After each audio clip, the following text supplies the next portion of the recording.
Bismillahirrahmanirrahim. Assalamualaikum warahmatullahi wabarakatuh. Selamat pagi anak-anak Bu Dewi semuanya. Semoga anak-anak hari ini selalu dalam keadaan sehat dan selalu dalam lindungan Allah Subhanahu wa taala. Amin amin ya rabbal alamin.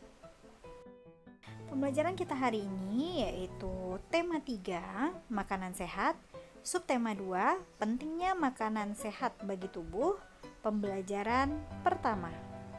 Muatan imtak pada pembelajaran hari ini yaitu Quran Surat Al-Baqarah ayat 168. Tujuan pembelajaran kita hari ini yang pertama, anak-anak dapat menjelaskan perbedaan iklan media cetak dan media elektronik. Kemudian anak-anak dapat menjelaskan macam-macam gangguan pada organ pencernaan manusia. Perbedaan iklan media cetak dan media elektronik. Nah, sekarang kita lihat gambar A dan gambar B. Iklan A itu menggunakan media cetak, sedangkan iklan B menggunakan media elektronik. Apakah menurut anak-anak kedua iklan tersebut sama? Sama apa tidak? Nah, mana yang lebih menarik kira-kira? Media cetak atau media elektronik? Temukan jawabannya melalui perbedaannya. Iklan. Iklan berasal dari kata Yunani yang mempunyai arti menggiring orang-orang kepada sebuah gagasan. Pengertian iklan secara umum yaitu semua wujud atau aktivitas untuk mendatangkan serta menawarkan sebuah penemuan atau ide, barang, dan jasa. Ciri-ciri sebuah iklan. Yang pertama, isinya mengandung ajakan untuk membujuk atau membuat sesuatu. Kemudian memadukan unsur gambar dengan kata-kata dan unsur gerak dan suara. Nah, sekarang kita lihat ciri-ciri iklan media cetak. Iklan media cetak, ciri-cirinya yang pertama, bersifat tertulis. Kemudian dapat disimpan dan dibaca kapan saja. Bisa berupa bujukan yang menyentuh pikiran, dan bahasanya yang digunakan itu bahasa formal. Sedangkan iklan media elektronik, ciri-cirinya adalah yang pertama, bersifat tidak tertulis. Kemudian hanya sekilas dan bisa dibaca saat itu saja. Kemudian bahasa yang dipakai formal dan non-formal, serta menggunakan kalimat singkat, padat, dan jelas. Nah, itu ya. Jadi sekarang anak-anak bisa membedakan antara iklan media cetak dengan iklan media elektronik. Gangguan sistem pencernaan manusia. Gangguan sistem pencernaan adalah masalah yang terjadi pada saluran atau organ yang terlibat dalam pencernaan. Kondisi ini bisa disebabkan oleh berbagai faktor, mulai dari infeksi hingga naiknya asam lambung. Gejala gangguan sistem pencernaan pun bervariasi, mulai dari yang ringan hingga yang berat. Macam-macam gangguan pencernaan manusia. Yang pertama yaitu diare. Diare adalah peningkatan frekuensi BAB atau buang air besar lebih dari 3 kali dalam sehari, disertai perubahan konsistensi menjadi lebih cair. Kondisi ini disebabkan oleh perubahan pola makan, infeksi rotavirus atau bakteri. Diare bisa berlangsung selama beberapa hari hingga berminggu-minggu. Selain menyebabkan perubahan frekuensi dan konsistensi BAB, diare juga mengakibatkan penderitanya mengalami kram perut, demam, kembung, dan mual. Ketiga yaitu usus buntu. Usus buntu merupakan radang yang terjadi akibat adanya infeksi yang terjadi di organ usus buntu. Gejala penyakit ini pada umumnya sakit perut bagian bawah sebelah kanan. Radang usus buntu terjadi jika lubang yang menghubungkan usus buntu dengan usus besar tersumbat Penyumbatan ini bisa terjadi karena beberapa hal, seperti adanya lendir yang menebal atau masuknya benda keras.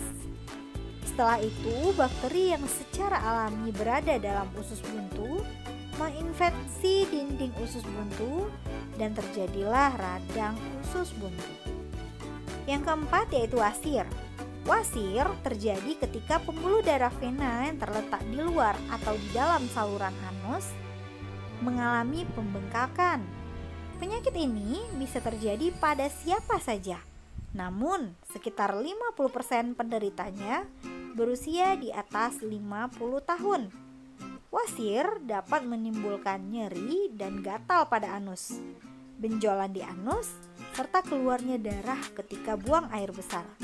Kadang wasir juga membuat penderitanya sulit untuk duduk. Selanjutnya, ulkus. Ulkus merupakan peradangan pada dinding lambung hingga luka. Kemudian ada kolik. Kolik merupakan gangguan yang menyerang usus dan lambung.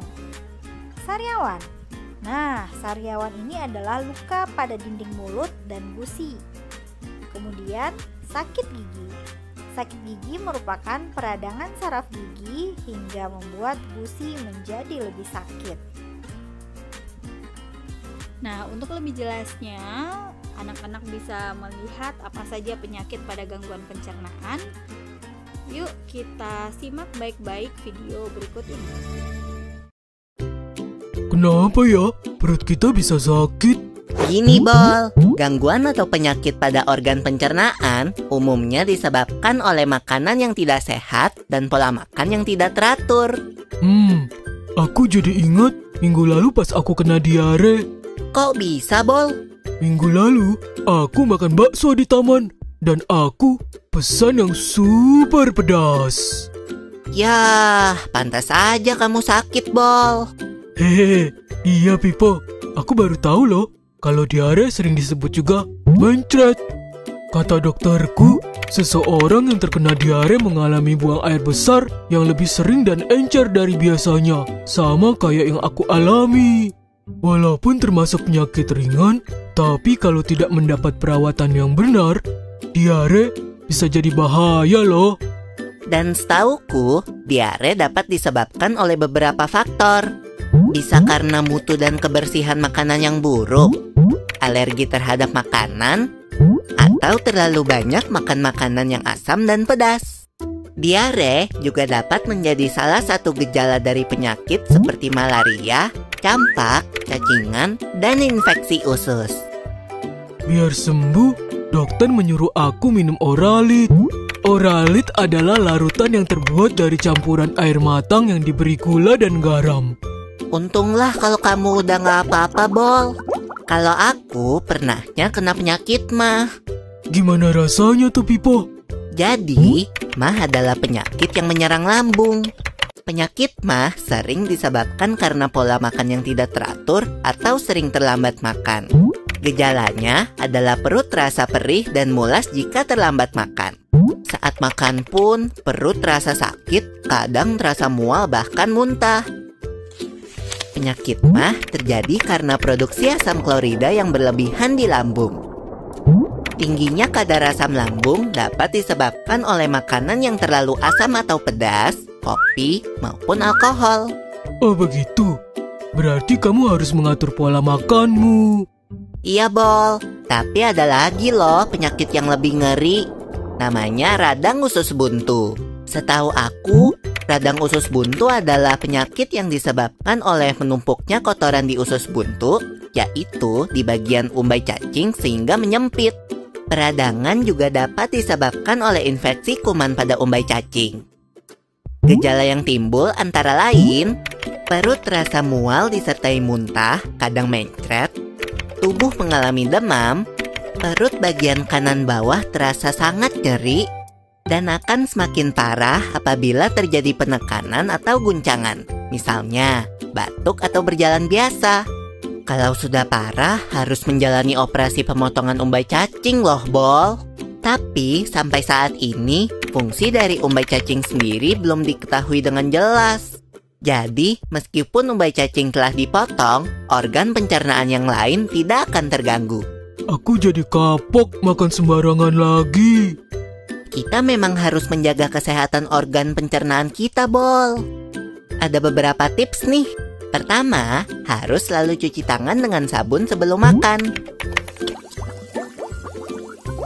Kita harus banyak makan sayur dan buah serta makanan yang berserat. Jangan terlalu sering makan makanan yang terlalu pedas atau asam. Saat makan, makanlah dengan tenang. Jangan terlalu cepat menelan makanan jika belum dikunyah sampai halus. Tujuannya agar kerja lambung menjadi lebih ringan, karena lambung tidak perlu meremas-remas makanan terlalu kuat atau terlalu lama. Setelah makan, jangan lupa banyak minum air putih dan hindari minuman beralkohol dan bersoda. Biasakan tutup makanan yang ada di atas meja makan untuk menghindari makanan tersebut dihinggapi oleh lalat. Oh iya, Bol, biasakan juga makan secara teratur, yaitu 3 kali sehari dan hindari telat makan. Hindari juga tempat makan yang kebersihannya tidak terjaga. Yuk, mulai jaga kesehatan pencernaan kita. Nah, udah lihat ya videonya? Jadi mulai hari ini untuk menjaga sistem pencernaan kita, alat-alat organ pencernaan kita harus teliti untuk memilih makanan, dan tempat makan kita juga harus bersih ya anak-anak. Dan perhatikan semuanya sebelum kita makan, dan jangan lupa tetap baca doa sebelum makan. Nah, sekarang waktunya kita latihan. Anak-anak silahkan kerjakan latihannya dengan baik dan benar dan tulisannya yang rapi. Selamat mengerjakan anak-anak. Terima kasih atas perhatiannya. Wabillahi taufiq wal hidayah. Assalamualaikum warahmatullahi wabarakatuh.